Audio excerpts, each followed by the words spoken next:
Hey guys, welcome back to my channel. কেমন আছো তোমরা সবাই? আশা করবো সবাই ভালো আছো, আর আমিও ভালো আছি মোটামুটি। তো এখন জানো কটা বাজে? বিকেল তিনটে বাজে, তিনটে। তো আমি একটু আগে অনেকটাই আগে ঘুম থেকে উঠেছি, আমি তার জন্য তোমাকে এই অবস্থা।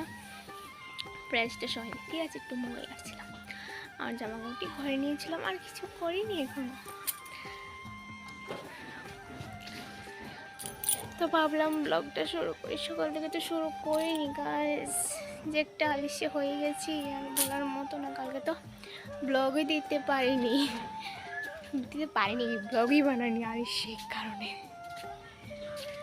তো কি একটা ব্যাড নিউজ আছে। আমি একটা ঠাম্মার বাড়িতে যাই না, রৌদ্র বোয়াতে, দেখেছো না ভিডিওতে? তো ঠাম্মার হসপিটালে ভর্তি আছে, মানে শরীর ভালো না, জ্বর এসেছিলো, তারপর অনেক অনেক কিছু তার।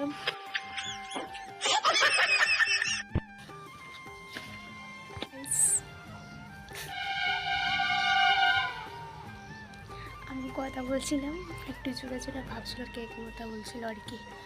তো আমার শ্বশুর এসেছিল, দেখে নিয়েছে, কি না কি ভাববে, কারণ এসব সম্পর্কে বোঝে না, তো উল্টাপাল্টা কিছু ভাবতেও পারে, মানে বেতার বড় একটা সমস্যা হয়ে যাবে মনে হচ্ছে। আচ্ছা, ভিডিওটা এই পর্যন্ত, মনটা খারাপ হয়ে গেছে। যাকে শুরু করেছি সারাদিনে, তার মধ্যে এমন হলে ভালো লাগে বলো? তো টাটা সবাইকে, দেখা হচ্ছে নেক্সট ভিডিওতে। Love you all, tata.